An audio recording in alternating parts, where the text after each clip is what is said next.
Nagsubok karon ang tibok GMA Regional TV sa pagpanaw sa atong kauban sa Mindanao niadtong Sabado sa kadlawon.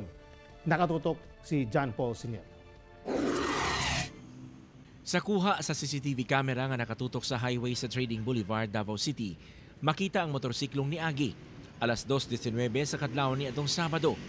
Pipila ka segundo, nidaga na ang bystanders. Nadisgrasya di ay ang motorsiklo. Gidala pa sa ospital ang biktima apan gideklarang dead on arrival. Subo palandungon, usa ka kapuso ang biktima, si Darrel J. Guibone, 27 years old. Sa investigasyon sa kapulisan, pagabot diri sa may trading, na slide iyahang front wheel sa gutter, moto na labay sa siyang motor. Dito siya naigo sa illegal park na taxi sa may shouldering. Di agad sa tindahan gani dapit nga ang motor niya dito nalayo.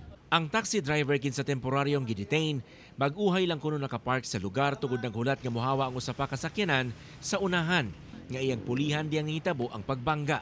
Layo pa nakita na nimo siya. Kita na namo siya. Unsa may dagan niya layo pa? Warag ni cutting sa sir. Ang kay anak niya, ni cutting sa niya.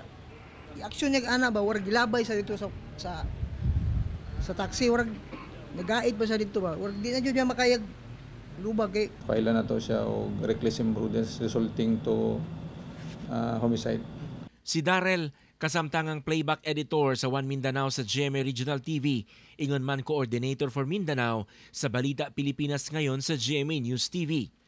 Nagsugod siya sa GMA si production assistant niya atong tuig 2013.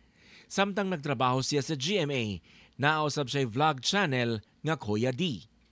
Ang tibuok GMA Regional TV nagpaabot sa pahasubo niini sa iyang tibuok pamilya ug mga higala. Ako si John Paul Senior para sa Mindanao.